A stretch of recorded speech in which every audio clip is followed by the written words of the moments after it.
What is going on, Birmingham Stallion Nation? This is Reed Slayton alongside Philip Akins, your Hey, co-hosts for Inside the Stable. Everything you need to know about what's going on in the world of the Birmingham Stallions, as well as the United Football League. Philip, how are we doing this evening? we're doing good. Not much happening. Just got on. Well, not much Can't happening, but complain. not much happening. We need to look at the ticker because what it says on the bottom, we are 10 days, a week and a half away from kickoff between the Birmingham Stallions of the back-to-back USFL champions and the Arlington Renegades, your defending XFL champions, the Them XFL old conference. Arlington 4 and 6ers. We got some comments already coming in. Boomers in the stable. It's What you Boomer. doing, Boomer? I love Boomer, man. Hey, We all love Boomer. if any of you have been to a Birmingham Stallions game, you hear somebody going, "Idiot!" then you know that's Boomer, man. He's a cool dude. I like him. Love him, man. He's a great dude. Uh, really awesome. But yeah, let's go ahead and get into it. Let's do our topics tonight. The topics we have are going to be about what's going on with Victor Bolden. Um, and we're also going to name some rivalries. We got some rivalries. So I thought up some names that I guess I'm going to think of on the dime. Possible UFL post game show on ESPN. That could give us give them some exposure, probably. That'd be big. Give them extended because if you remember last year, I guess we'll start off with Victor Bolden right quick before we get to the UFL post game show stuff. But there's been a report earlier today or earlier this week of Victor Bolden Jr. perhaps being released. Philip can give us a little bit more of an insight on that. What's your thoughts, Philip? Yeah. For what I can gather, Victor Bolden Jr., everyone, if you're a Stallions fan, you know him from the first season, Stallions were back 2022. He was a major player, huge receiver for us, had a touchdown return in the playoff game against New Orleans. But for what I can gather, he's no longer on the roster. Nobody knows for certain what's going on. We don't believe he's been cut. But for what I've gathered and what I spoke to with Luke Miller from State of the Stallions, he's kind of the forefront of like the fan reporting on the Stallions. He says they don't know if Victor's retired or anything, but they just know he's not with the team. So he's either going to be on suspended list and suspended list doesn't mean like, oh, they got in trouble. Suspended list just means like, hey, they're just not with the team right now for whatever reason. Then same thing happened to Quentin Poling last year. He tore it up in 3 games and then just left. But to my knowledge, we don't know where Victor is. We just know he's not with the team. We don't know what the state of that is.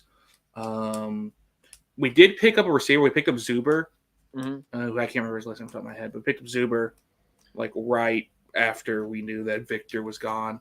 And it could just be a situation where Victor retired and realized he could make more money coaching in a college position and just couldn't say no to it.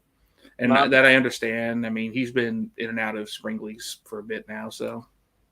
My best bet, and I would probably hope it's not true. I hope if it's a personal matter, then all wishes to him. But he how old is he? I don't even know. He's not that old, but he's also not getting any younger. I mean, you could argue that Bo Scarborough wasn't that old. He was only 20. Oh, he was yeah. 29 when he retired. But still, he's a lot. He's those young people out there, 29 is pretty much 65. Yeah. To me, it feels like it. I feel like I'm getting older every day. Anyway, but yeah, if Victor, we hope everything's all right with him, and maybe if by chance if he gets to come back to the Stallions, that'd be great. If not, all the best wishes to him. Yeah, all the best and wishes his to him. endeavors. We hope everything. If he's not back, I'm going to be a little disappointed. I really wanted that 2-headed monster on kickoff return with him and Deon Kane, because they're both kickoff return specialists, especially. Deon had those 2 kick returns or touchdown last year. Okay, yeah. So according to Boomer, Bo is 28. So thanks. Okay, Bo is 20. Okay, still feels older to me, honestly. But anyway, also, but good news for the Birmingham Stallions. They've picked up a Dallas Cowboys. What is it? What's his position? He's a defensive end, former first-round pick. Taco Charlton. Tell us about Taco. Taco Charlton is a defensive end who came out of Well, first off, we got to preface why I picked him up because Willie Yarbury is on the injured reserve list now. Mhm. He got hurt yesterday at practice. I don't know fully what happened, but in response to that, we picked up Taco Charlton from out of Michigan, and Taco Charlton's been all over the place. He's been kind of a journeyman in the NFL so far. He got drafted out of the first round to Dallas, bounced around, played for Green Bay and a few others. I want to say Baltimore, but I'm not certain. I know Dallas and Green Bay, and those are for certain. And he's not a bad player. I mean, he has the most game experience out of anyone in this league right now, I believe, or close to it, besides maybe AJ. But he started. He had 11. He had like 11 sacks, 20 something, like 12 tackles for losses, 65 tackles over his like 2-year career so far. So he's not terrible. He just needs to get his career back on track, and that's what he's going to be doing here. So, well, that's what the United Football League's about. Is putting people out there and trying maybe even giving a little redemption type of deal. So hopefully, yes, that it works out for him. Boomer puts in the comment section, Horseman has announced Back 40 Brewery will be our watch party headquarters. So now I know where I get to have my live streams for road games. I mean, yes, sir. For like Michigan or for San Antonio or for Houston. We'll do all those live streams for road games at the Back 40 Brewery, except for Memphis and Arlington. Obviously, I'll be in Arlington, and of course for the road game at Memphis at the Liberty Bowl. What else we got on the agenda? That's gonna be fun. Back 40's been good to the Horsemen so far. Oh yeah, Back 40. If you don't know, is Back 40? Is that the one over there close to the railroad tracks? I believe so. I think I could be wrong. I could take a look real. There's a few one close to the railroad tracks. Because I know. I mean, that's not Good People. Good People's like right across the street from the baseball stadium. So, but Good 40, they're good people at Good 40. Wow, I mentioned 2 beer companies at once, but yeah. Okay, so Back 40 Brewing is over there, so it's close to First Avenue North. It is right there close to the railroad track. So this is where, if you were there last year for the USFL title game, that's where our watch party was held. And yeah, so if you're planning on coming to a watch party this year, please do. We could use your support. You can even be a part of the live stream on my reaction watch for the watch party. So yeah, we'll have a lot of fun this year. Hopefully this time, like last year, I don't know if I told you, but I was in a pretty crazy car wreck. Like literally about 30 minutes after the championship game was over, I got involved in a serious accident. But I wasn't injured. It was just a rollover, but I wasn't injured. I was fine. And I got a new car out of it. So I mean, insurance pay for it, or you pay for it? Everything's paid. It was paid for. Like good. I mean, insurance kind of helped, got it fixed up. So good. Everything's all good. Also, let's go ahead and get over to our next topic. UFL post game show possibly happening on ESPN. What's your details on it? I want to say that a report came off of I want to say Newsroom, but I'm not certain. I've seen a report a few places last week or so, and I would assume it would be for the entire weekend, or at the very least, it's going to be the games that ESPN covered. I think it's a good thing to have in this league. I mean, it brings more exposure. People will just tune to ESPN. They'll probably just catch it on. I mean, that's kind of what the hope is for this league right now. They stream on Roku. They're a channel. I mean, ESPN. I mean, yeah, if ESPN gets it, I mean, it'll be part of ESPN's regular programming block. So ESPN hasn't announced it yet. The UFL hasn't announced anything official, but all reports indicate that, yeah, it's probably happening, or something similar is going to happen. It probably wouldn't be anything insanely long. It'd probably be more in depth than whatever the AAF did, but yeah. I think it's a good thing just to have, even if it's only 30 minutes. I mean, still, it's a good thing to have on the channel, like right after every game, or right after the end of every weekend. That's true. Yeah, I mean, and I even talked to you about it before that we came on. I think it can give the the UFL a lot of exposure, as well. Like, if you want to continue on, because if you watch any games last year on NBC or Fox, Boomer says I keep freezing up. It's probably just the internet. So let me go ahead and turn the Wi-Fi off my phone. Maybe that'll help. let's see. Okay, what was I saying? Oh yeah, the Fox Sports broadcast. If you watched the Fox Sports broadcast last year, or the NBC broadcast, it would just end off the bat. Like you wouldn't even know. There wouldn't be no information on the game. So, um, yeah, I'm actually glad that ESPN. I mean, I hope that report's true because I wouldn't mind a post game show. I mean, I'm looking into it right now. I mean, it came from it came from Sports Illustrated UFL fan network. So it's Mike Mitchell reporting. So take with that what you will. But if they published it on Sports Illustrated, I think they'll be fine. I think it's a good chance that it's true or that it's going to happen. I would assume that it's happening. I mean, it's going to be, even if it does happen, it's going to be massive. It'll help a lot. And even then, I'm hoping Fox does something as well for after their ball games. But I mean, not every single. I mean, even if it's only 10 minutes, it's something. You can catch it afterwards. But I think it's going to be like what I'm reading up here. It's going to be a multi-platform show, the digital in-studio program, where Sundays after the weekly UFL games have been completed. So yeah, it's what I thought. It's going to be a post weekend slate of action thing. There's no official name for it. It'll be hosted by ESPN's Daniel Dopp and Scooby Magaza. I think that's how you pronounce Scooby's name. The regular appearance will be made by UFL players, coaches, and league broadcasters. As of press time, there is an official title for the show. ESPN and the UFL will make a formal return post in the near future, yada, yada. That's on the UFL Sports Illustrated page. So if you want to read more about it, I basically said everything we know so far about it. But it's there, and according to Mike Mitchell, it's going to be happening. So I think it's a good thing. I don't know how long the episodes will be, but I would assume it'd be, I don't know, probably about 30 minutes each day after the end of the weekend. Yeah, and like I said, that is a good thing. Okay, so let's go ahead and move on to our next topic. Probably one of my most intriguing parts of this show for today. The stadiums that will be playing host to our comrades of the brand new United Football League. Let me get this pulled up here. Our first stadium we'll take a look at is the stadium I will be visiting in 10 days' time, Choctaw Stadium in Arlington, Texas, the home of the defending XFL champ Arlington Renegades. Of course, if you don't know, it is the old home of the Texas Rangers. They now play just a little bit to the ways off of over at Globe Life to Park, the right, just a little bit to the right of Choctaw Stadium. But it used to be known as many nicknames. The ballpark in Arlington.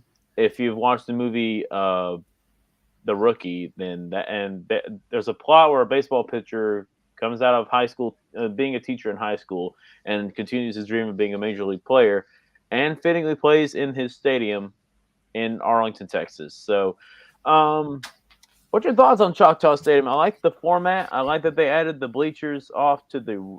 I mean, you can't see it, but it's on the left side. I mean, there's that one picture up there next to it that has a rendering from when they first redeveloped the stadium, when the XFL paid for it the first time around. Yeah, actually, in the end zone seating area, I do like that little overhang kind of. Not sure what that used to be for the Rangers, but yeah, that is the old home of the Texas Rangers, now home of the Renegades. I believe this photo was taken. That's 2020 season. I could tell it's got the old logo, got the old scorebook. I can't read it from here. Let me see if I can zoom that in for me. But yeah, that's from the 2020 season, and it's a decent ballpark. For a baseball stadium, it was fine. I don't fully understand why they got rid of it, but I guess Globe Life is just nicer. My thing is, I think it's because in the summertime in Texas it can be, well, let's just hot. Yeah, let's just say hot. I'll just say that. Yeah, I know. Like, you can look at the stadium and tell there's not enough overhang, and we get the luxury of playing at that stadium at 11 a.m. on the second day of baseball for the defending World Series champions. Yeah, which is probably which are across the street, who own the parking lot, and you won't be able to tailgate for it. So have fun in Arlington, folks. How much do you think parking might be? I don't know. Probably going to be $40 or something, knowing them. Yeah, I don't know. I'm not going to say I know with any definitive proof. I mean, I already think parking is expensive here in Birmingham for the $20 a ticket. I'm not sure how they'll do it with Major League Baseball happening at the same time. Like, I don't know if you're going to be paying to depart for Renegades, or paying to depart for Rangers. I'm not sure how that's going to work, because I've never seen two stadiums that close to each other with something going on at the same time. Well, not at the same time, but like on the same day. I mean, there's going to be a little bit of crossover. I mean,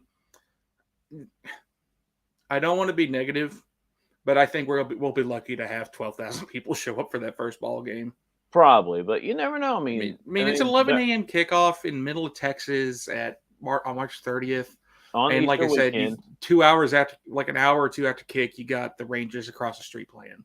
And on Easter weekend, that's one of the things I kind of was concerned about. Like, okay, you got two defending champions. You got two defending champions going at it on Easter weekend. How many people are going to show up? That's the biggest question that's going to be answered this weekend. I mean, not this weekend. If they had that game in Birmingham, they could have had a 6 or 7 p.m. kickoff at night on that Saturday night, and you would have had more people. Absolutely. All right, and we'll go ahead and take a look at our next stadium if I can get it pulled up. Our next stadium we'll take a look at is another XFL opponent that we'll have on our schedule, and it is the runner-ups from last year's XFL championship game, the Audi Field, home to the DC MLS, I believe, MLS team, and it's home to DC Defenders. It was opened, I believe, in 2018. Tell us about the stadium, Philip. It's a pretty fairly sized venue. It's perfect for a soccer team. It's about 17,000. And for that, you could fit in. You can get away with a crowd that's only about 13,000. That happened. The 13,000. You fill them into Audi Field, it's going to look massive. And Audi Field can sell out easy. They did it a lot for the 2020 season. They did it, I want to say, twice for 2023 season, and they always had a good crowd. It's like I said, it's not a humongous stadium. But as you can see, it's a cozy place. You got an incline like hell. If you thought Auburn's upper deck had a steep incline to it, just look at that photo. That's just looking straight down the field. That's it. It's one of these type of angles. Yeah, Jordan Hare. I agree. Jordan Hare does have a very steep upper deck. I mean, I'll tell you, yes, I've been up there. I went up there back in November, dude. I know. But Audi Field, and it's also home, if you look in the end zone area, I believe to the left, I think that's where I don't know if it's the other side either, but that is apparently where the beer snake resides. The beer snake is a creature made up of college dropouts, hopes, and dreams. It resides, its natural habitat is the end zone area, the far side, the Jumbotron side of the pitch in Audi Field, and it doesn't come out for soccer games. Beer snake, it's a mysterious creature. It doesn't like soccer too much, but when it's DC football, they do that. They drink their Heineken. They have some lemon with it. They pelt people with lemons or whatever they do up there, and they fill up the cups. But let me just say this. I mean, I watched when the old XFL, the 2020 edition came out, and I was watching a DC Defenders game. I was quite impressed. Like I was impressed too. Of all seriousness, that is a pretty cool tradition. I mean, it's a pretty cool tradition. It's not as impressive. Their beer snake's never going to beat that one that they had in Dublin like last year or this year when or 2 years. I want to say I guess last year when Nebraska played Northwestern in Dublin in Ireland. Because they had, I remember that. That was across the pond type game. Nebraska, Northwestern played in Dublin at their big soccer stadium, and their payment system went down. So they just gave out beer for free. You got Midwesterners drinking beer for free in a football stadium. They had, if you thought it was impressive what they did in DC, they had a beer snake that went from the first level seats to this upper deck. Like you had people on the upper deck. They leaned against the railing on the upper deck, and they had people putting cups in still. But DC's beer snake's impressive now.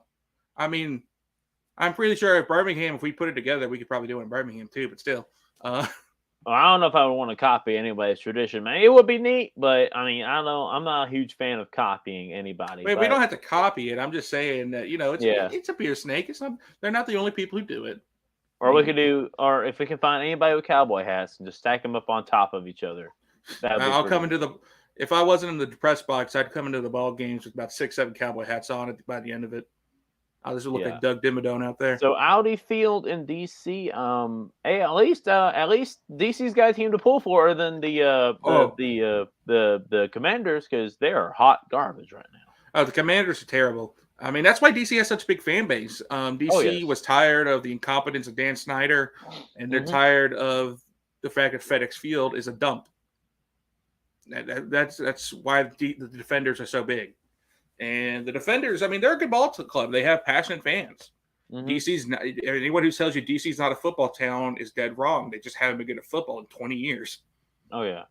And they finally have something to cheer for other than the Nationals, which, So anyway, Audi Field, a very, very interesting looking stadium. Trying to see this area down in here, in the corner, not just to the right of the jumbotron. I'm trying to figure out what that area is. You see that little that little terrace right there? Yeah, it looks like a little party terrace. Or whatever that's like a little bar club type area for the soccer team. I believe it's for like season ticket holders for the soccer club. It's like a special VIP area or something or another. Heineken sponsors it. It's their beer sponsor tent area basically.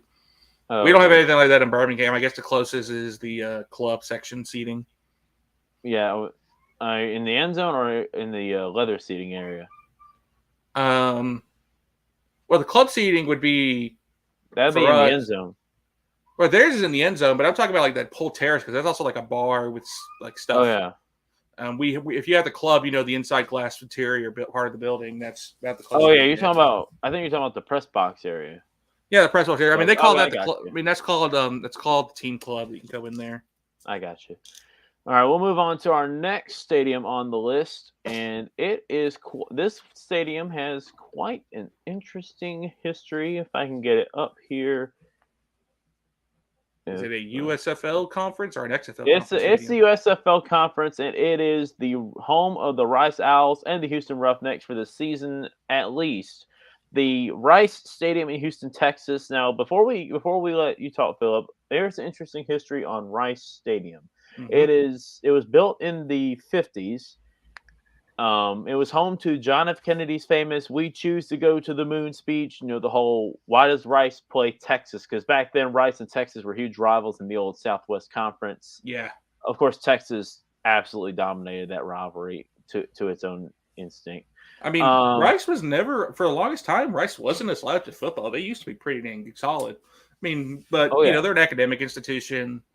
Eventually went by the wayside, and you can't blame them for it. They're one of the most prestigious academic schools in the South.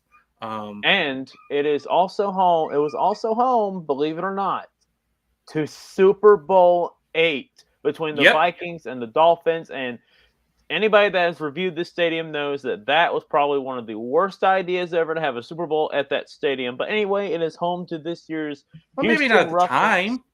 Maybe it was a decent idea at the time because Super Bowl VIII was what, the early 70s. It was like the 8th. Like it was. They were trying to get its boundaries. Oh, what do you call it? Trying to get its like I don't know. It wasn't quite as popular yet, so they went to Rice Stadium. Yeah, they didn't have Houston didn't have a. I don't believe the Oilers existed by that point. I want to say Astrodome wasn't ready yet. I don't think. Yeah, Astrodome was. I don't believe by the time Super Bowl VIII popped up, either the Oilers were brand new, or the Dallas Texans still existed. I believe the Oilers were probably just brand new, and the Oilers just played there. But Rice is a stadium it's going to be weird because that stadium is cavernous.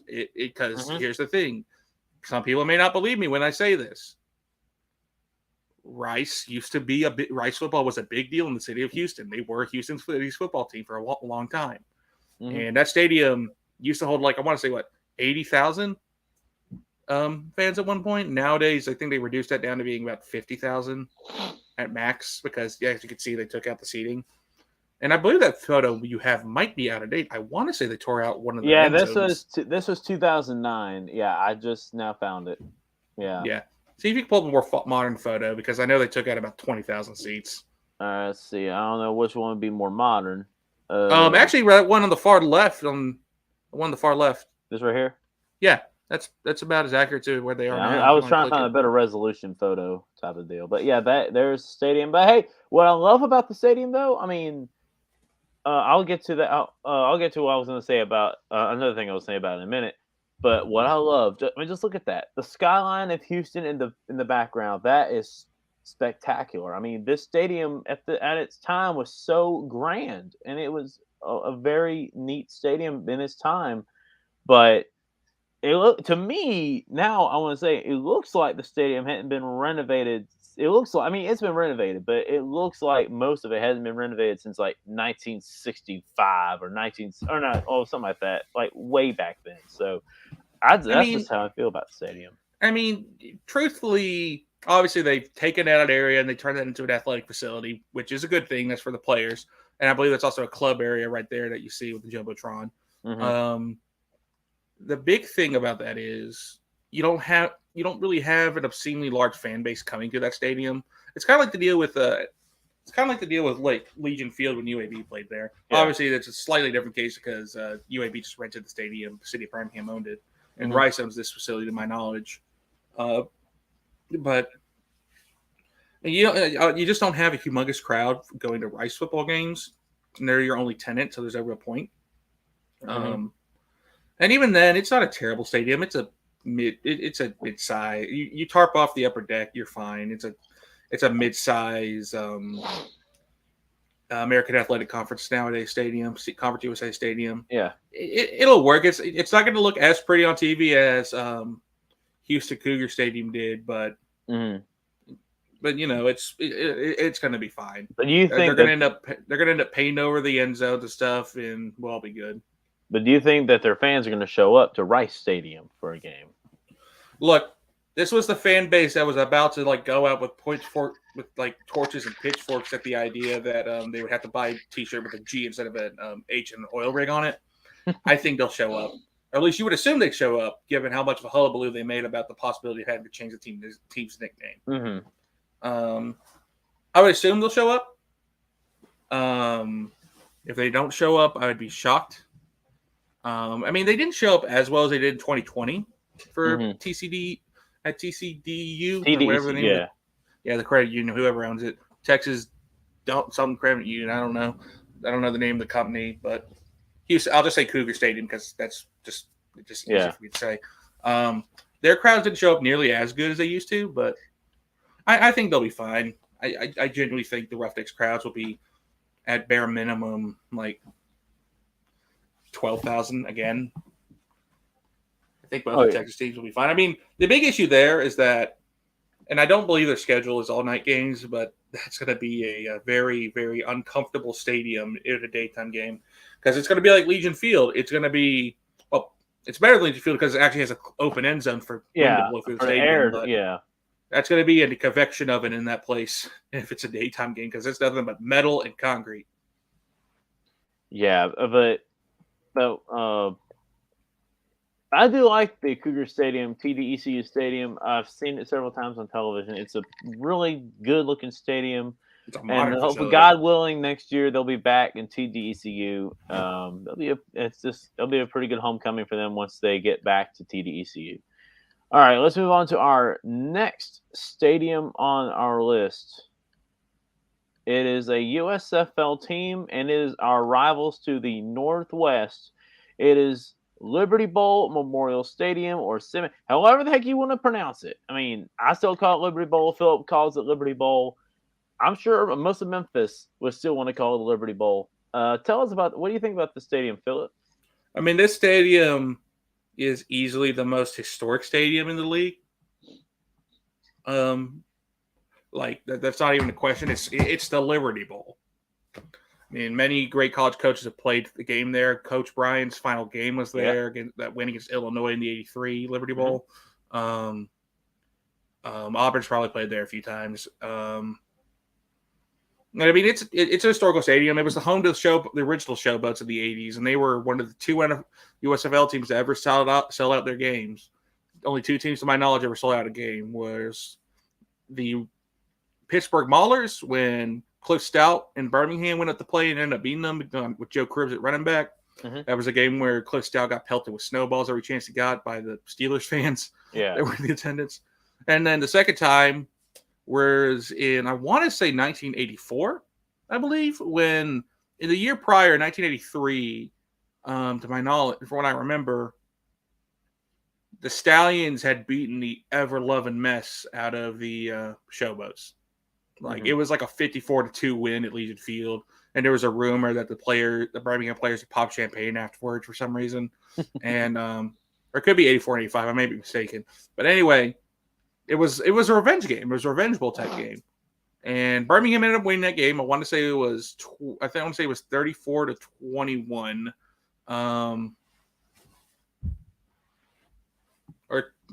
Or so. That was, I mean, it's a massive stadium.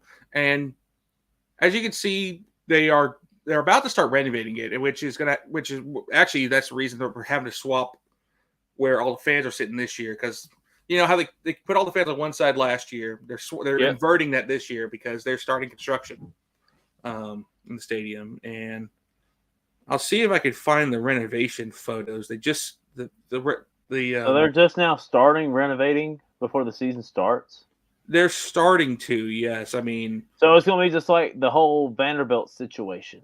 No, they're not going to. It's not going to be gone because I mean, well, I mean, I'm not saying like they're going to tear down half of it. I'm talking about like it's just going to be like under construction, part here, part there type of deal. Might be. I'm not certain if they'll do it while the season started.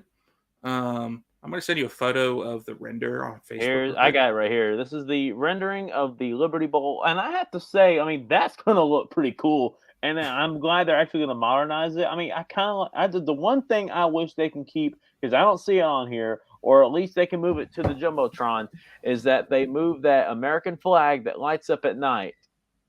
Because like, if you watch the Liberty Bowl game at night, sometimes they'll even show the press box. It'll have the American flag illuminating. That's what I hope. I think they'll keep it. I doubt they get rid of it. It's the Liberty Bowl. It's the American flag. It needs to be there. I just love it when they show it. It's just pretty cool. Or if they want to keep it on top of that little overhang, that'd be fine too. Or if they want to move it to the Jumbotron, I'm all for it, as long as they keep the American flag on there. Because I think they will. It just looks good at night. Stadium it's going to be a pretty stadium. I mean, you saw they have like, what, do you have like the neon LED blue strips around it?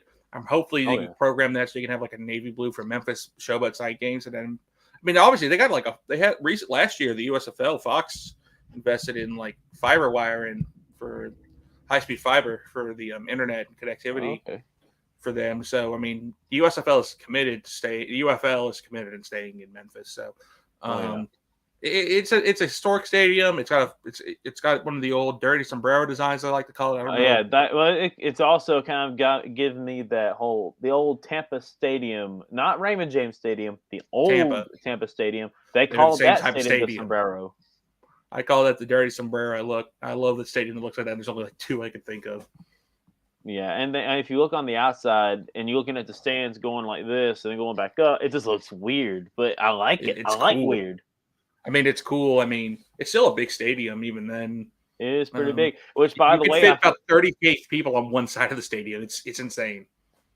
But before we move on, let's talk about I want to talk about the old Matt. By the way, there was an old team from the you ain't gonna believe it. The Canadian Football League, from their attempt to try and bring the league to the American markets. When the Memphis Mad Dogs were in place, they had the fans travel down I-40 or down I-50. Let's see. I thought I read somewhere saying something about some of the Mad Dogs fans travel down to Birmingham to try and invade the Barracudas, which, by the way, that was a real team, the Birmingham Barracudas, and nobody cared after the first game they played. Like, I don't know why the CFL even thought about trying to do that. I don't know what the whole deal was like, I mean, look, we love football, but I mean, it worked for it worked for Baltimore because Baltimore won a Grey Cup and they immediately canceled the American. Yeah, but let's be honest, Baltimore didn't have a football team. I don't think at that point yet. Oh, I know that. I mean, the Baltimore Stallions are the reason the Baltimore Ravens exist. Oh, I mean the CFL team was called the Baltimore Stallions.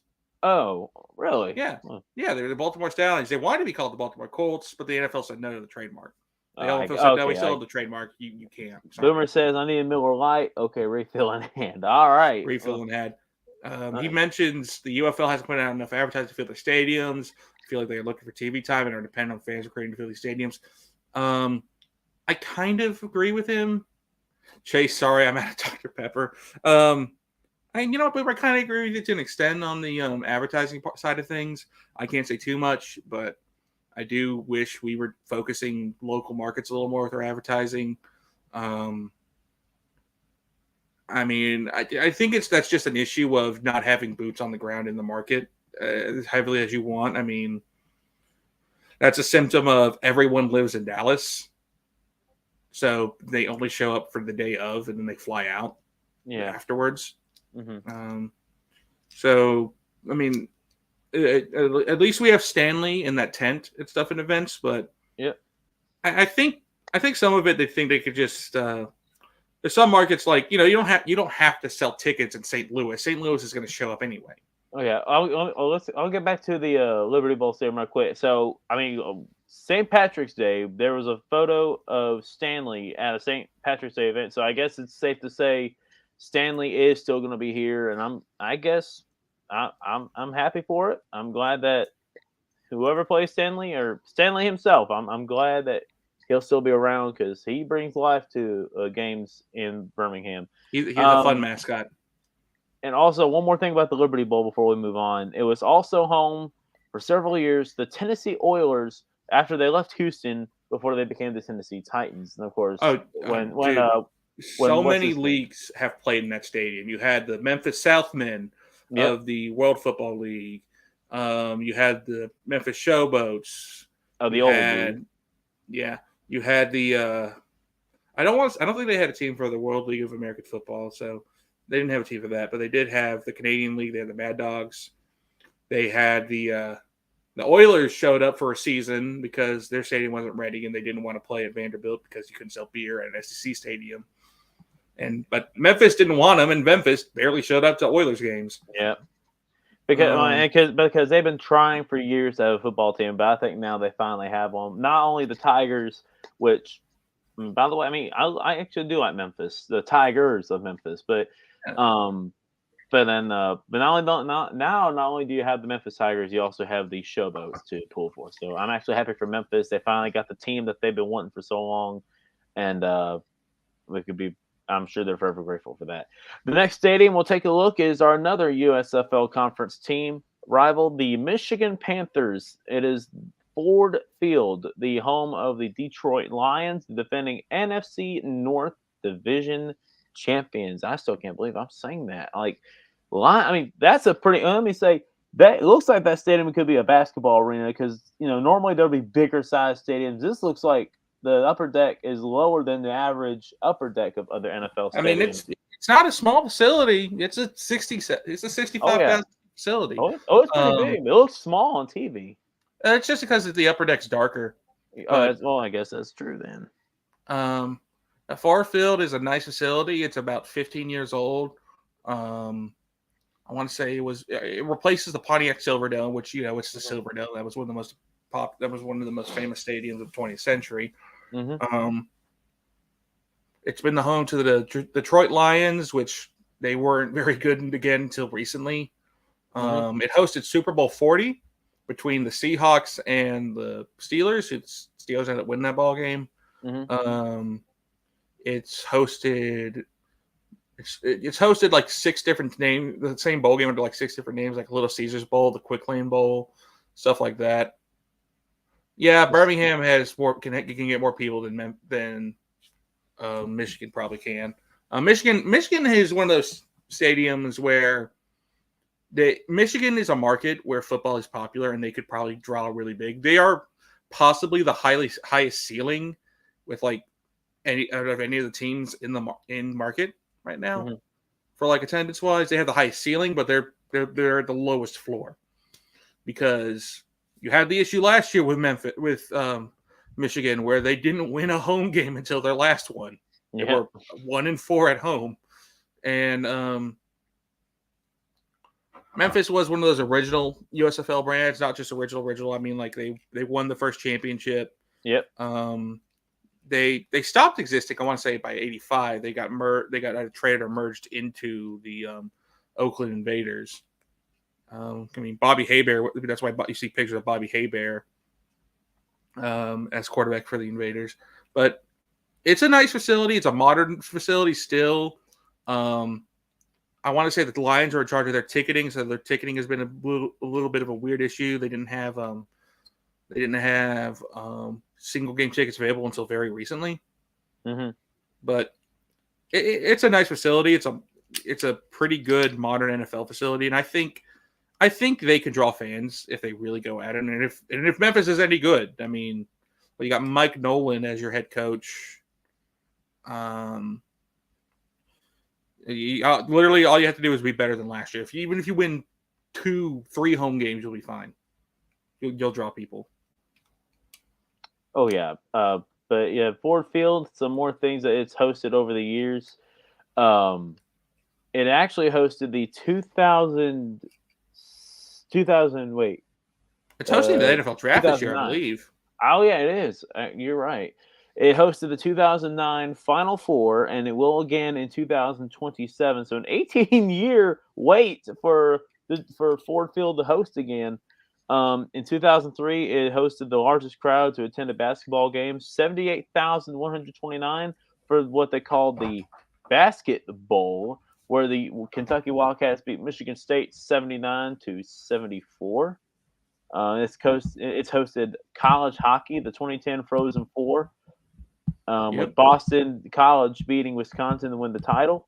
It's hosted MHSAA events, and it was also home to WrestleMania 23, I think. Yeah, 23, with the infamous theme song for it by Saliva. It's known as Ladies and Gentlemen. I like that. I like that song too, and I like Saliva. And it also just recently hosted SummerSlam this past summer. So Ford Field, I actually like the design of it on the exterior. They said it's supposed to look like a car manufacturing plant, which that's pretty neat. Of course, it's going to it replicates what it looks like in the motor industry from way back in the day. Of course, Detroit was known as Motown. It was known as it still is today. They still manufacture Ford. They still do Chevrolets. So yeah, that's a nice little tribute to the city of Detroit and its citizens and its employees that work on vehicles every day. So Boomer asked if we're going to be in Arlington. I will be in Arlington. Yeah, I will be there. I won't be. I'm going to be. I just couldn't figure out a way to get myself to Arlington. The game ticket wouldn't have been a problem. It'd be getting to Arlington physically. That's just a long ass drive, and I'm going to be in Gulf Shores. I'm going to be the Floribama that weekend. To be honest with you, so yeah, I'll do for my time riding along, heading to Texas. I'll be just listening to an audio book on my headphones, or just reading my on my iPhone a book. Yeah, you're lucky you had someone to carpool with. Oh yeah, yep. Chase, I can't wait to head to Arlington, man. It's just next Friday I'll be departing for Arlington, Texas. So that's gonna be an amazing trip. I've only been to Texas one time, which is in Amarillo, which is on the northwest part of Texas. But I'm gonna love it. It's gonna be a great trip, and hopefully we get to bring home a win to the city. I think we will. I think we will. I think we'll beat the 4 and 6ers. Yeah. So here's our next stadium we'll take a look is an XFL conference opponent. The St. Louis Battlehawks the stadium is known as the Dome at America Center. It used to be, what did it used to be known as? I want to say Edward Jones. I see it on the bottom. Yeah, I see it on this photo down here on the bottom left. Edward Jones Dome or Edward Jones Stadium. It used to be home to the St. Louis Rams. Sounds weird coming out of my mouth, knowing that they're now in Los Angeles. But I mean, look at that crowd, man. I'm telling you. I mean, if I hadn't been going to Arlington, I would have definitely been trying to go into St. Louis just to experience that crowd. Look at that. I mean, that is It's a crazy. massive crowd, and I mean, St. Louis is they're the most well-known team in the league by far. I'm sure. I mean, it makes sense. St. Louis, the Battlehawks, for all intents and purposes, should not exist. That should be the Rams. Those are all pissed off Rams fans, are what they are, and they're going to be behind. They're going to be behind the Battlehawks no matter what. I mean, I could tell you, dude, right now, if the Battlehawks win like 1-8-9, they would still fill out the stadium. They could lose a ball game by like 40 points, and they'd still fill out the stadium just because they're a football team in St. Louis. St. Louis is starving, and that's why they were awarded the UFL championship this year. Now, I'm a little worried that if St. Louis isn't in that ball game, I'm worried about attendance at that point. But yeah, Brock, you're right. They probably should have been the anchor, but you run into the same issues you had in Memphis and St. Louis. If you make them a hub, but it's an older facility. It's a nearly 30-ish year old dome. The Greatest Show on Turf played there. Yeah, they've had Kurt Warner. Kurt Warner. I'm trying to think what all events they've had there. They've probably had both of them. They had the Royal Rumble was there one year, not too long ago actually. I want to say the first Monster Jam World Finals was there, I think, but I'm trying to think of everything they posted. It's hosted the concerts. It's hosted Metallica several times. It's hosted United States Women's Soccer Games. October 13th, 2007, they played Mexico and US won 5-1. Real Madrid played host to, oh my gosh, I think you say Internacional, or whatever you call it, in a club friendly match, 3-0 Real Madrid. And May 30th, 2014, Bosnia and Herzegovina beating Ivory Coast 2-1. Do what? Right. So Bosnia and Herzegovina played there? Yes, yeah. But you said it better than I could. Used to be history major. It's hosted Taylor Swift, not this year, not the one that we're trying to get used to seeing now, but the Taylor Swift from 2018. Like, this is before she got, for whatever reason, way up there again. Whatever reason she got really popular again. I mean, come on. I mean, we've known her for years, and all of a sudden, everyone's treating her like, wow, this is the newest thing. I mean, I got nothing against her. It's just, y'all, she's been around for more than 15 years. Like, wait again, we are never, ever, ever getting back together, which is like a song from 2012. So yeah, like she's been around the block. Her biggest claim to fame was Kanye saying he didn't like her to her face. Yeah, at Grammys. I'm gonna let you finish, but Beyonce has the best whatever was of all time, something like that. But anyway, back to the Edward Jones Dome. We're getting off track. It is also known as the Battle Dome, is what I'm reading here, which I like that. We'll get to Protect the Stadium in a minute because I have a pretty good nickname for it. I mean, it's one thing. They're the first team. They're the first stadium, besides for maybe Arlington, that has like a permanent UFL/XFL type presence in the stadium. Yeah. Like, by like physical marketing. They have a new club. They actually just renovated the stadium a little bit. They have new club seatings. It's new club seating, a new club VIP area. It's called the Battlehawks Bridge. It's etched into the glass right there. It's physical signage and everything. Something that we shockingly don't have it protected. But, I guess we're just not as important to beat the BGCC. But, oh well.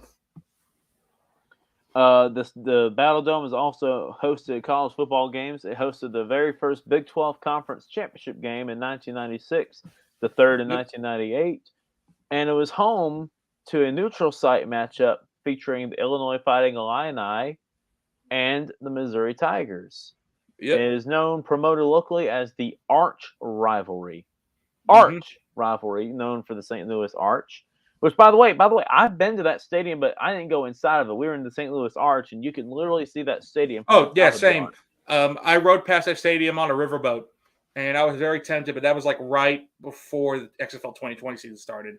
I've been to St. Louis before, 2019, and it's not a bad town. It's just a town in the Midwest, and yeah, those steps are probably better than Progressive's. Progressive Stadium has some steep steps, dude. And fun fact, Missouri is unbeaten in St. Louis. I think it says I think it's what it says here, unless it's saying that they're undefeated in the dome. But Missouri is undefeated, 3-0 in the stadium. And their last game they played there was just this past season against the Memphis Tigers. I believe this game was supposed to be played in Memphis, but for whatever reason they decided to move the game to St. Louis, which turned into yet another Missouri home game. So, but yeah, that's a neat looking stadium, good looking dome. I was kind of afraid they were going to tear it down after the Rams left, but glad they kept it there for a few more years so they can get the Battlehawks to St. Louis. So, I mean, again, the Battlehawks have a situation now where, as long as the Battlehawks exist, you have a reason to keep that stadium, because the Battlehawks would not fit in the MLS stadium in town, because their MLS stadium is only 20,000. The Battlehawks average like 35. Which is still, I mean, it's still a good number. I mean, 35. Yeah. That's not bad at all. Like, I know. I mean, that crowd is fantastic for spring ball, and I'm hoping that more teams in the league can try to reach that. I'm hoping Birmingham can, because if we get 35, that's most of the stadium. All right, let's move on to our next stadium. This is the second stadium of two that's not only a host to an XFL team or USFL team, but it's also home to a college team, and that team is the San Antonio Brahmas, and their home is the San Antonio Alamo Dome in San Antonio, Texas. Obviously a stadium that has been longing for a professional football team for years, and they finally got one. That stadium was built for an NFL team that never came. Exactly. That's exactly how I feel about it. I mean, yeah, I've never been to San Antonio, but man, they got a good NBA team. What makes you think the NFL team won't come to the Alamo Dome? I mean, it's a good looking stadium. It's a good stadium. I mean, that stadium was built in the 90s when it was being built. That was built for an NFL team, and they just never showed up. They couldn't get a team to go out there, and it's found itself a purpose. I mean, it hosts Texas San Antonio. The Roadrunners, they play there, and they're one of the better group of 5 teams in college football now. Oh yeah. You have a bowl game there every year. You have Alamo Bowl. Yeah, Alamo Bowl, and the Alamo Bowl is usually a pretty solid ball game, actually. Oh, it is. It is. I mean, last year, Arizona versus Oklahoma, that was a fantastic football game. And I mean, it's a good stadium. They can fill it out. That city is that's a city that likes pro football, and obviously the Brahmas didn't do it last year like we were hoping they would. But if you look at pictures of the San Antonio Commanders, dude, they killed that stadium. That place was full. They drew pretty dang well with the San Antonio Commanders, and I think the Brahmas can draw better. The Brahmas have to be better on the field. The Brahmas only won, I want to say 4 or 5 games last year, and their first game was pretty well attended. I want to say they had 25,000. They had that insane, heartbreaking loss at the end to St. Louis when St. Louis comes back and wins that ball game in the last 2 minutes, down like 12 points or something, and after that, attempts kind of dipped off. San Antonio kind of came into settled down where they ended up in the league. I want to say they were second to last in the South Division. Battlehawks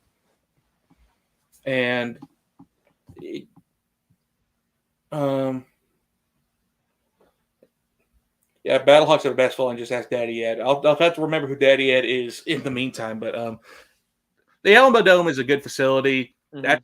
That's actually a city I really want to visit if I get to make it. If I have to go out to Texas for any away games, I want to be San Antonio. That's a pretty city from what I can gather. It's a football town. It's right on the border. It's near the border. I wouldn't say it's near the border. I'd say it's a decent margin away from the borders. I would say about maybe 80 miles, maybe 100 miles. That's not terribly far. Nah. And you could drive that in like an hour, maybe. Mhm. So, I mean, it's not insane, and it's.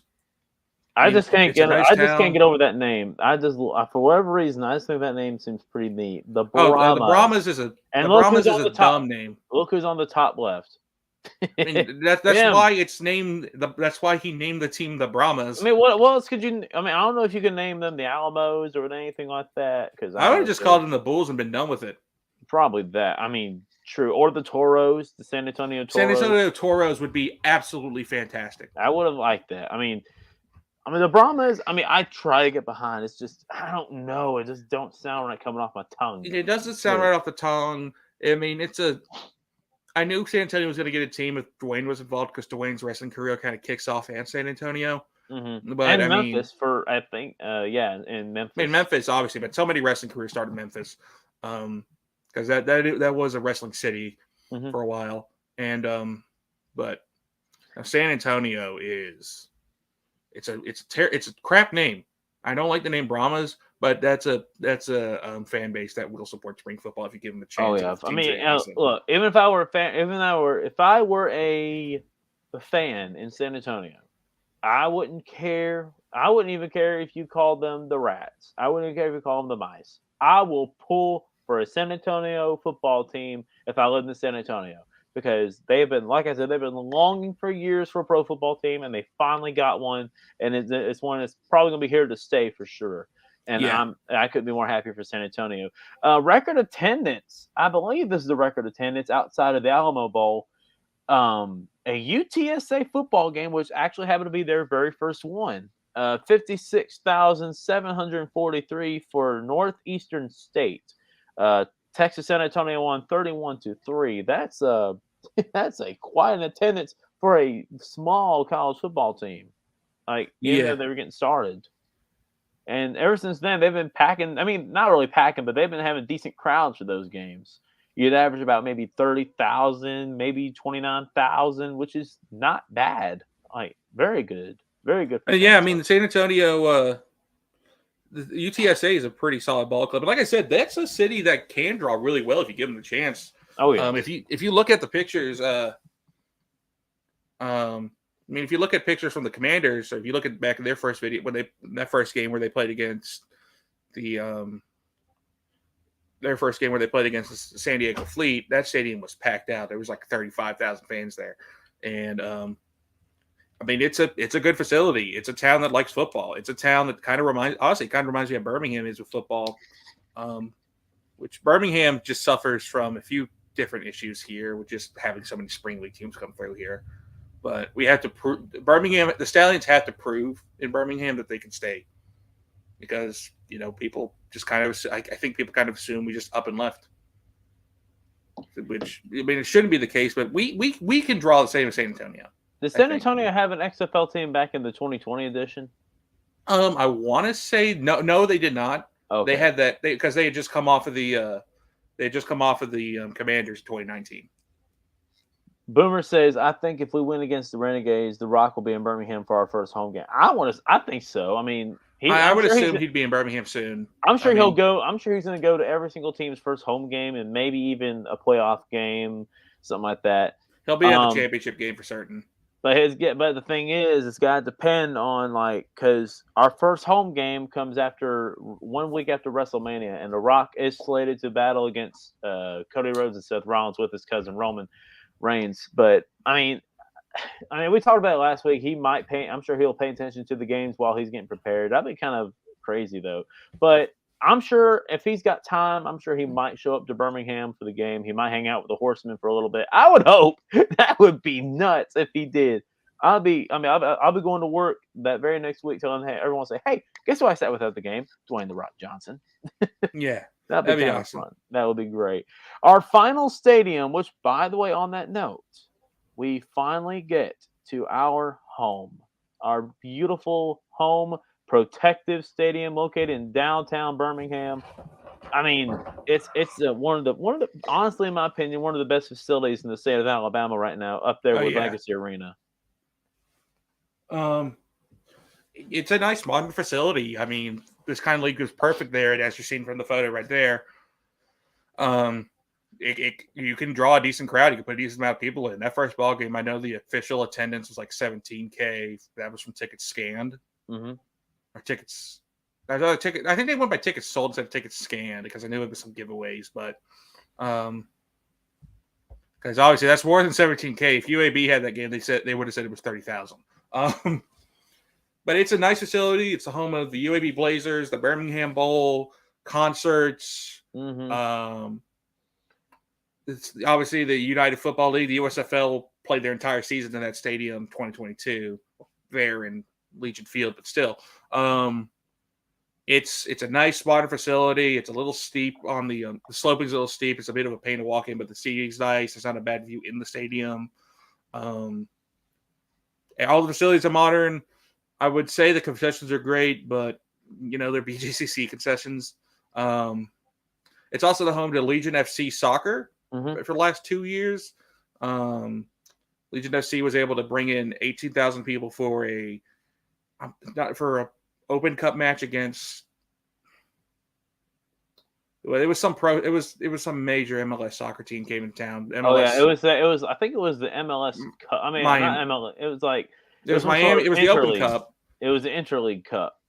Yeah, it was the Interleague Cup. It was the Open Cup, and which I like. I actually do like that. Like, imagine you can put the UFL teams going up against NFL teams. Like, you can imagine that for a minute. Like, just think about it. Like, Birmingham, the best UFL team or USFL, XFL, whatever you want to call it, play against maybe second, third, fourth worst teams in the NFL, or if you want to challenge the best. I mean, and I don't know if it'll end in a great way, but the best UFL team versus the best NFL team. I mean, think about that for a minute. The Birmingham Stallions going up against the Kansas City Chiefs, or the Arlington Renegades going up against the San Francisco 49ers. Think about that for a minute. That Arlington against San Francisco would be.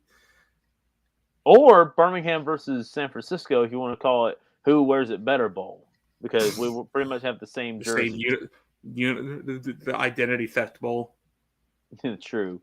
Protective Stadium, of course, the record attendance for college football for several months was UAB and Liberty, the first ever game at the stadium, with Liberty winning 36-12. But that game was overshadowed with this attendance, 47,100 for the Birmingham Bowl, the first ever played at that stadium, with Auburn traveling up 280 to face the Houston Cougars. I was there for that game, and boy, just leave it at that. Just leave it at that. I'll just say that.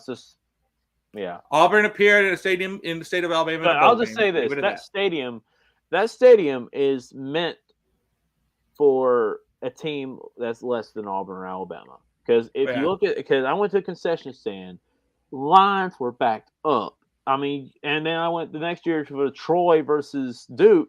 The lines were okay. I mean, they were fine. Yeah, I went to that ball game too. My sister sang the national anthem at that ball game. Oh, really? Yeah, Taylor. That's my sister. Oh, wow. That's awesome, man. And yeah, can we just go? Let me go off on a tangent. That Duke and Troy ball game, that was one of the most boring football games I've ever seen. Yeah, that was crap football. I think that gave Auburn and Houston a run for its money. Dude, I love Troy. This isn't a knock on Troy. I love the Trojans. Yeah. I mean, they're down in my area. Oh, Brock, you don't have a problem getting a beer at that stadium because you bring your own in. The only time I've ever had trouble getting a beer is when I went 2022. One of the women thought my ID was fake because she said, "Oh no, you look too young." And I'm like, "What?" Now it says it right there. I was born October 28th, 1999. Now the record attendance. Now the record attendance overall for outside of football for Protective Stadium, approximately 50,000 for a Garth Brooks concert. Now that, in my opinion, that was the concert that said to Birmingham, "Hey, now that you got a stadium that's worthy of hosting big events like concerts and stuff, we're finally going to bring Garth Brooks." I hope we get to see more of that in the future. Like we're getting more big events. I mean, Monster Jam is Monster moving. Jam is Monster Jam was moving their series out of Legacy, which I mean, I don't think I've sat down and watched a monster truck rally since I was about 11. But I went to 2 rallies in Birmingham. I mean, they had the dirt ramp, they had 2 cars. Now They get the whole football field. They get the big series. They'll have the big name show up for that one. It was also home to the opening and closing ceremonies, as well as drone racing for the 2022 World Games. And just the other day, it was host to the Monster Energy AMA Supercross Championship Series. Yeah. It was the second Supercross race to be held in the state of Alabama in the 50-year history of the series. It goes to show you, to the city of Birmingham, that while we've tried for so many years to finally get bigger events out of Legion Field and move it to Protective Stadium, I'm glad. It's just, I'm glad too. I love Legion Field. I love the history, but it was time. It was time to get bigger Legion events. Field's I love Legion Field. You'll never hear me bad talk that stadium. It's an important stadium to not just the Alabama football program. Auburn played a pretty good amount of games there too, with the Iron Bowl and everything, and they had a few home games there against, it's like a series against Tennessee used to be played there, if I'm not mistaken. And obviously UAB got their start there. I've walked those sidelines during the UAB ball game. Yep. She's an old facility. She ain't got much left in her, but she's got enough. But Protective can become, if we market Birmingham right, like if the city and the league markets the city right, they can. Which that was an issue we had last year, and that's what Moose straight up said. Remember, we sat next to each other at that Stallions AMA community event thing they had last month. Yes. And Moose straight up said, "Yeah, we screwed up. We did not market Birmingham like we needed to." Yep. In that second year, and I don't know if they're it's doing that like better this year. It's kind of like what they saw with the World Games. When I drive into Birmingham on Highway 280, there's a bridge you go under. It's kind of like a tunnel. You go under the tunnel, under the bridge. There's a little board that had the countdown to the World Games. Yeah. That's it. There was nothing else. There was no buildings lighting up, no mentioning World Games like they would do for the Olympics. There was no marketing. There was barely any marketing except for street signage. But that was it. There was nothing for the World Game. And the USFL and I guess now the UFL are looking at it and they're like, okay, well, we need to start marketing Birmingham. And like you said, who was it that said that? Daryl Johnson? I think it's what he said. Daryl Johnson, Moose straight up said it. Yeah, Moose. Yeah, okay. But yeah, he said it. We're going to start marketing better. And I'm actually glad for that. I never really had that big of a concern for it. I would just keep thinking that if they had better competition or Birmingham kept winning, like who knows, it might have the community show up. But I think Birmingham's issue is not for people like us, because we have to remember that us Stallions weirdos, sickos are in a minority of people who care about football in the state, because there's even in Birmingham there are people who are concerned that the Stallions could take Thunder away from Alabama and Auburn for whatever reason, instead of thinking they could exist symbiotically. But there's also some people you have to convince, pro football is here to stay again, because, the Iron happened and the Iron died on their ass. And and that team was probably going to make the playoffs. Like I said last week, I'll say it again. I think they would have made the playoffs. Brock had a question about the rings. From what I asked, because I asked this to move straight to his face at the event after they did the Q&A. I went straight up to him and I made sure to ask to his face, because that's a question I wanted to ask anyway. I asked if players are going to get rings. He said, of course they are. We have that planned. It's all in the budget. They'll get them before the season starts. Or they're either going to get them before the season starts, they're going to get them in that first home game. Because that first home game's champion side anyway. So I'm going to assume that they get them for free, that they'll get them then. The one thing that I wish they could do, they did it for the Braves. Obviously MLB's got a lot more money and a bigger budget. But I just wish the Stallions could do this. Give out replica rings to the fans, especially to the Horsemen, maybe, because we've supported them. Oh, minor league teams can do that. Are you kidding? Half the minor league teams that win their series. Which, by the way, Smokies, yeah. Which, by the way, this was an Auburn College World Series ring. I also have another one. This one was recently. This one was in 2019. So, that's something I wish the Stallions could do, or maybe the UFL could do, is that give out rings to the fans that support the team, especially us, because we've been wanting a football team for so long, and we finally got it. One more thing about Protective Stadium, and I don't know. Let me think. What number Iron Bowl were we just on this past year? What was it? 89? Like 89th. So in about 10 years, if both Auburn and Alabama think about it, if they want to try and gamble it, and if Protective Stadium, if they decide maybe to renovate sometime in the future, would you want to see a 100th anniversary or 100th Iron Bowl game played in Birmingham one more time? If you can upgrade that stadium to be about 70 or 80,000, yeah. If you can upgrade the stadium to hold the capacity, because obviously it would sell out, but I mean, I think 47,000 is not going to be big enough for that. Or if they wanted to try and gamble with Legion Field one last time, do you think they could do it? I mean, they can fill out Legion Field easy. I just don't know where Legion Field's going to be in 10 years because the only thing that place hosts is Ramsey High School football games. And the one thing in my opinion, the one thing that's keeping that stadium alive is the Magic City Classic. That's the one thing I think is keeping them alive. Yes, because there's not much going on at Legion Field nowadays. Now, I think Miles has a game there once maybe. Yeah, Miles plays a game once a year there. Yeah.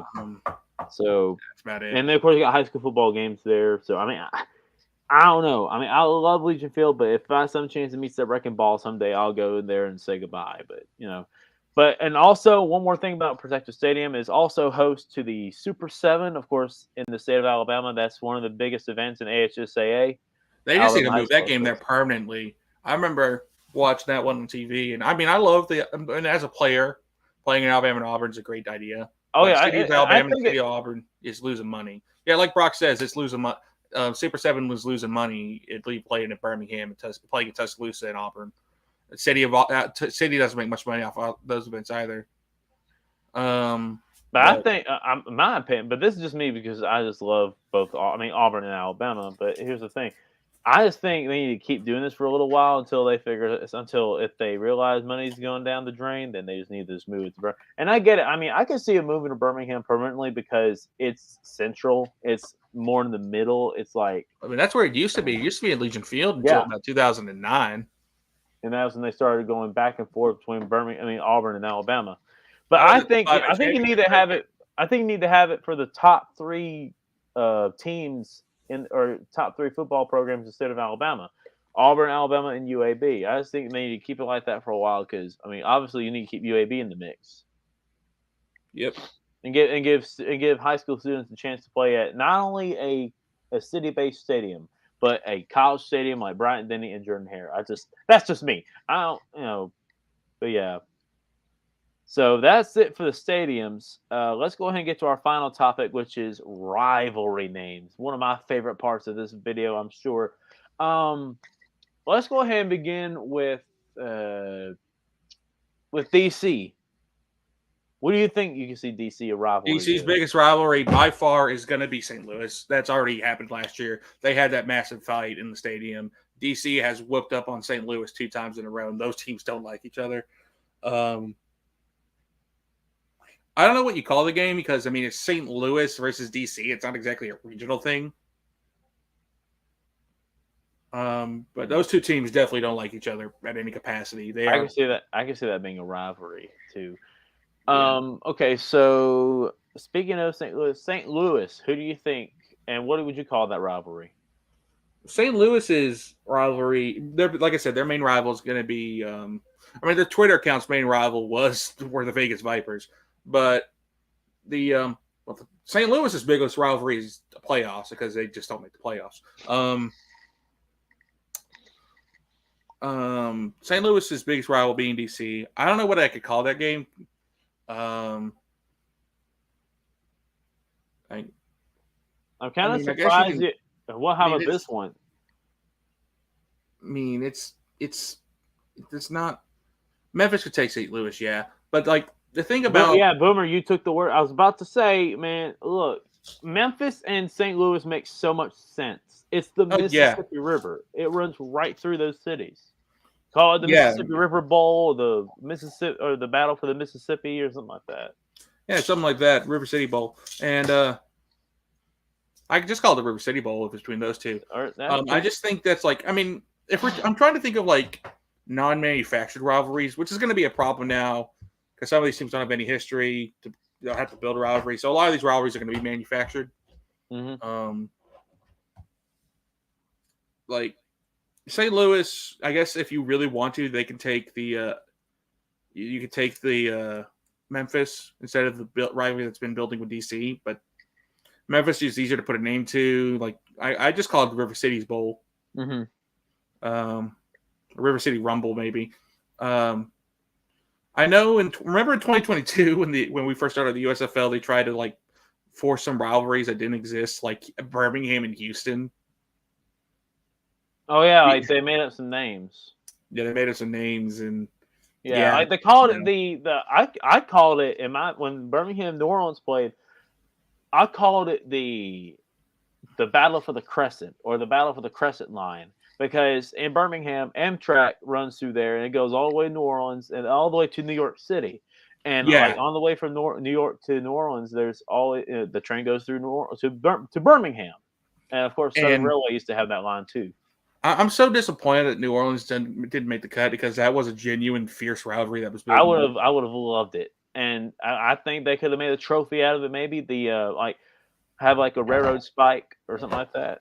I think that. Whenever New Orleans, because New Orleans is still my first team that's going to. If anyone starts coming back in expansion, I think New Orleans is the first team back because the Shrine wants them really bad, I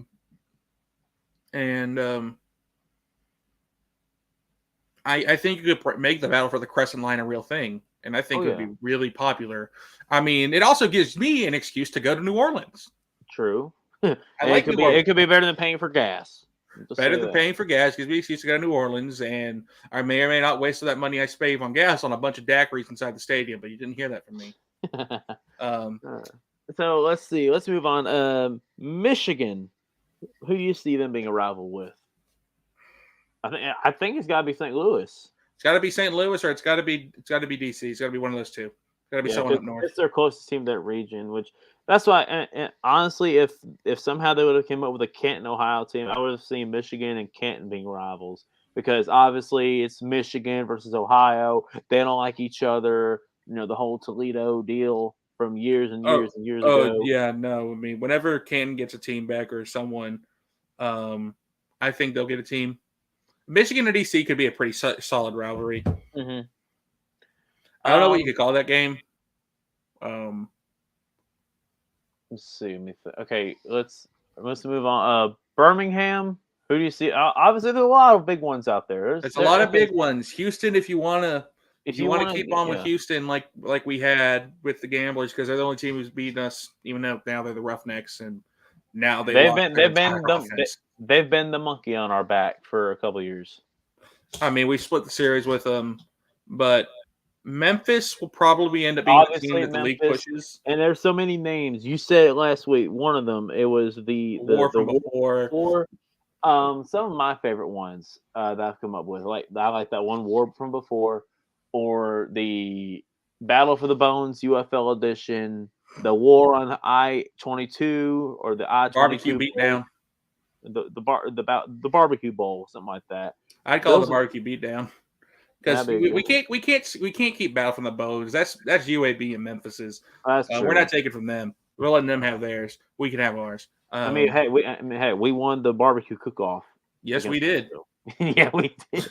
We win it. We win in championships and we win cook-offs.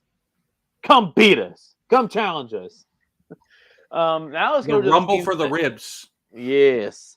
Now let's go on to the. Now let's go to the teams. The three. What do you call it? The good, the bad, and the uglies. The state of Texas. The three good, bad, uglies. What would you call those rivalries? I mean, I guess all of them could. I guess you could have Lone Star Rumble for anyone with Houston. I guess you could do Arlington and have like some sort of cup, like the Lone Star Cup or whatever. Yeah, like a Lone Star Cup or something. I mean, I don't. Pro teams don't usually do like rivalry trophies like college does, but treat it like Army, Navy, Air Force kind of. Yeah, like the Commanders in Chief trophy. I think you could get away with a with like a Lone Star Showdown type deal, something along those lines. I think Arlington and Houston will probably be a big one, especially since last year, at least with the fan base. You know, Houston Arlington shocked the XFL by knocking the only good South Division team out of the playoffs. Yeah. It can't be We the had Alamo Bowl. The Alamo Bowl is a trademark. Yeah, Alamo We Bowl. get sued. The league gets sued immediately if they try to push that. But I mean, also if you think about it, Arlington and Houston, I mean, it's basically home to the only two teams in the NFL from the state of Texas. Also, you got to think about that. So you can call it the Texas Minor League Bowl or something like that. No, that's too bush league. I mean, Texas and Arlington, Dallas and Arlington are like the two most famous cities in Texas, right? Dallas and Houston. I mean, obviously San Antonio and Austin exist, but you know, Dallas and Houston. Chuck Norris Bowl, maybe, I don't know, but I just call it Lone Star Showdown. Let's see. Now, what about rivalries for teams that no longer exist? Now, obviously, you had Birmingham and New Orleans. That's the Crescent Line. What about Birmingham and Orlando? Magic City Bowl, of course, dude. I mean, Birmingham's a Magic City. Orlando's got Disney Magic. That's true. Call it a Magic Battle or something like that. I mean, Orlando's entire market, like economy, is based on tourism and theme parks. They have a basketball team named the Orlando Magic after Disney World. Yep. Dude, come on. The battle for the Magic. How about that? I guess that worked. The battle for the Magic. Cup. Birmingham and there's another Philadelphia, Pittsburgh. What about those? Philadelphia and Pittsburgh. That's a brother bowl right there. City of Brotherly Love, something like that. Or the Keystone Bowl. Yeah, Keystone Bowl. The Amish Bowl, if you will. Maybe. Pennsylvania. That's why not? Uncle Jebediah's Amish Bowl. What else? Memphis, New Orleans. Well, speaking of so you have Texas. I mean, you have Arlington, San Antonio, Houston, and then on the Mississippi River. If New Orleans were still here, you would have had New Orleans, Memphis and St. Louis all together. You could call that the French Bowl or something with New Orleans and St. Louis, because those are two cities that are very much influenced by their French heritage. Or the Tom Sawyer rival, or the Tom Sawyer series. The Tom Sawyer series, yeah, Sawyer series. Oh, dude, that'd be awesome. Because didn't he have something to do with the Mississippi River? Yeah, I mean, all the book Huckleberry Finn takes place on the Mississippi River. Oh yeah, that's right. Yeah, but yeah, I would have called it the Tom Sawyer series, or the Sunk Steamboat Bowl. Boomer. The AI generated steamboat. That's the thing. I want to know how you make those, and I want to make one of those game day posters for Inside the Stable, but have kind of like what Phil Neal did for Auburn and Aubie, like when he. We're gonna have to.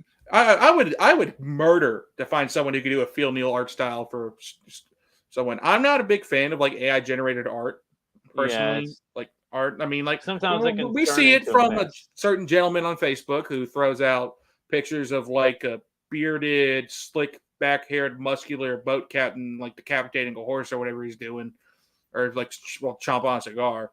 I mean, if you know, you know. I don't like the steamboats either. I don't like the steamboats. Or have like a depiction of Stanley telling the captain, "Listen, I'm the captain now," or something like that. Oh man, dude, there has to be an artist out there that can do it, especially Phil Neal style. I mean, if you could pull up some Phil Neal like cover art. Anybody that's watching right now, if you can find anyone that can maybe do anything close to a Phil Neal inspired game day poster, please DM me.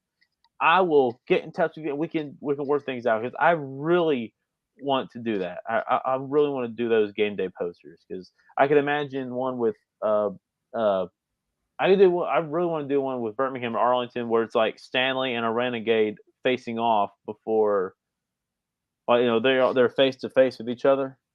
Well, you got to remember one of the things with Phil Neal's art.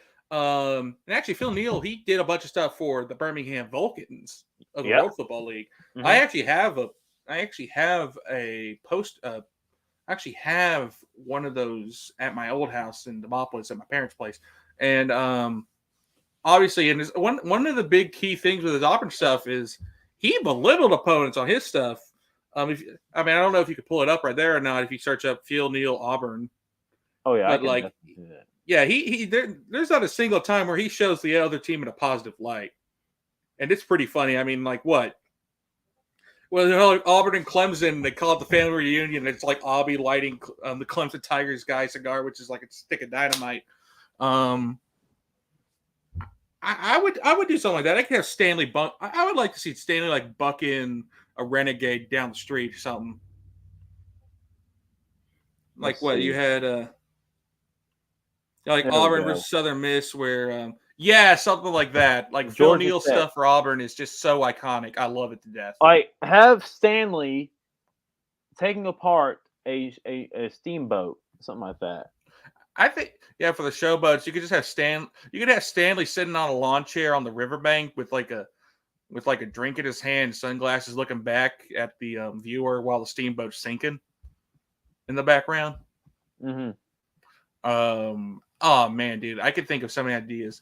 You could have. I would have Stanley throwing a lemon on a defender, whatever you want to say a defender is, as like like a pie splatting on a cartoon character, so it's like a Hanna-Barbera cartoon. Yeah. I think you could do that, but with like a defender, Stanley throwing a lemon at the guy, like a half a lemon just splatting on his face like a tomato. Phil Neal also, I mean, he did that famous kicking a steamboat downstream. I think Stanley should kick the renegade downstream, and Stanley should just be there watching on the side of a bank with like a picnic blanket or like a lawn chair or something, just sitting there watching sitting there with like a drink in his hand, yellow ham or something, beer, whatever, sunglasses on, looking back at the viewer while the okay, that one's funny. Here, yeah, this one I never knew, or I almost forgot. Phil Neal did some stuff for Clemson as well. Like Phil Neal did stuff for a lot of teams. I went to the University of West Alabama, and I was working archives in the last fall for the athletic department. I found about 3 or 4 unseen pieces of Phil Neal art for Livingston University. They're not scanned. I'm going to try to scan them. But, I mean, it wasn't anything insane. But, I mean, it was just cool to see Louis done by Phil Neal. And, obviously Phil Neal, influential. He created Aubie. I mean. Yep. Mm-hmm. I mean, I could just think of so many ideas. If we could find some artist that could do it. I know there's one gentleman there's got to be somebody who draws a cartoon. Anybody watching that's from the Facebook group, let me know if you can find somebody that can at least do a decent enough depiction of Stanley doing anything Phil Neal will draw him to do. Just please, because I'll credit you. I'll even pay you if you want me to. I'll do it. I mean, most artists are going to want to. I mean, if you're commissioning an artist, they will definitely want to be paid. What Boomer said? Get off Brett. What is that? I don't know if Brett has any connection to anyone that does artists. I haven't said anything about Brett. I just didn't say anything about Brett. I don't know what you're talking about. I thought he was talking about like go talk to Brett about maybe find somebody. I don't know. He's saying get off Brett. He tries. I haven't said anything about Brett. Oh yeah. I don't know what you're on about. But anyway, this one's probably one of his famous works. This one was when Alabama came to Jordan Hare for the very first time. My dad actually it was actually on a ticket stub. Yeah, that was on the ticket stub. That's where it came from. Yep. But yeah, anybody that can find, or if you can find anybody that has any talent to create a Phil Neal inspired Birmingham Stallion program, please get in touch with me or Philip, and we'll even credit you. I'll even pay you. I'll do whatever it takes to have a game day poster ready to go. But yeah, like one of my favorites was this one from 1988. I don't have the picture of it, but it was, I believe, it was like a button or a cartoon design for the Plainswood newspaper or Montgomery Advertiser, which I believe is where he worked. Where it's it's just so silly, it's so dumb. I mean, like there was one where they were playing Kentucky. And so he's just like squeezing blue paint out of a Kentucky player over the grass to make blue grass for Auburn. Yeah. At Jordan Hare. I mean, he was a genuinely talented cartoonist. And like I said, he obviously passed away a few years back. Yeah. But I think somebody in that style. If we ever get back doing either posters or programs, I think that'd be fantastic. That would be neat. Well, let's see. I think that about covers everything. We're gonna I'll think of whatever topics we got for next week, because next week will be the final Inside the Stable before the inaugural kickoff of the Yes, sir. United Football League between the Stallions and the Renegades. We're a week and a half away. It's like we're just around the corner. We're almost there. We're about, I'd say, maybe 10 miles. I would say driving, I'd say we're 10 miles away from the beginning of the United Football League. Fill Yeah, up it's the exciting. game, man. Hey, I appreciate you joining. Of course. Boomer, thanks for joining on the comment. Everybody commenting, thank you so much for joining. Again, same time next week at 7:30. Be right here on the YouTube channel Inside the Stable, and we'll talk to you again soon. Have a good night, everybody. See ya.